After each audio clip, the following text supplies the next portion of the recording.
Raidījuma Dropiņas pielikums, mans sarunu biedrs, Andris Kalniņš, zinošākais Latvijas speciālists, viesnīca un viesmīlības nozarē.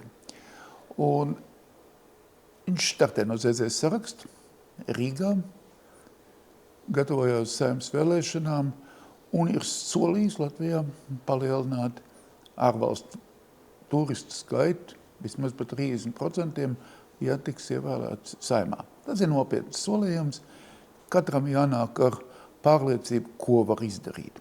Bet es viņam vēlētos pajautāt par viesnamiem un mazajām viesnīcām.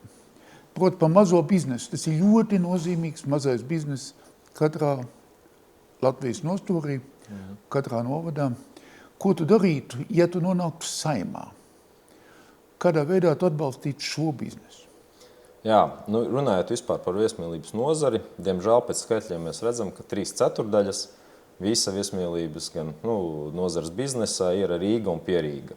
Ļoti maz aiziet uz reģioniem. Un šī te ir diezgan liela atšķirība, arī ja mēs salīdzinām sevi ar kaimiņu valstīm, Lietuvu, Igauniju, kur vairāk tā kā šis te bizness ir sadalīts pa reģioniem arī vairāk. Nav tik ļoti koncentrēts kā pie mums galvaspilsētā. Un es domāju, ka pirmais ir finansējums nozarei, jo, protams, ja mēs neattīstam to, kas ir ārpus Rīgas, ja mēs visu koncentrējam Rīgā, tad arī šiem ārvalstu turistiem nav arī interese braukt ārpus. Jo pa lielam reklāma, viss, ko mēs tikai reklamējam šobrīd, kam mums pietiek budžeta līdzekļi, tas ir Rīga un Pierīga. Tā kā es domāju, ka ir nepieciešams vairāk investēt no valsts puses, un lai reģionos cilvēkiem būtu interese doties un reklamēt tās iespējas, kas tur ir. Es domāju, ka tu zini, kādā veidā to izdarīt. Vai tu arī apņemies palīdzēt visam mazajam viesnīcu un viesnamu biznesam, ja tev ievēl Saeimā? Pavisam noteikti, jo es to konsekventi esmu darījis arī līdz šim. Nav tā, ka es esmu pārstāvējis tikai Rīgas vai Rīgas uzņēmēju intereses.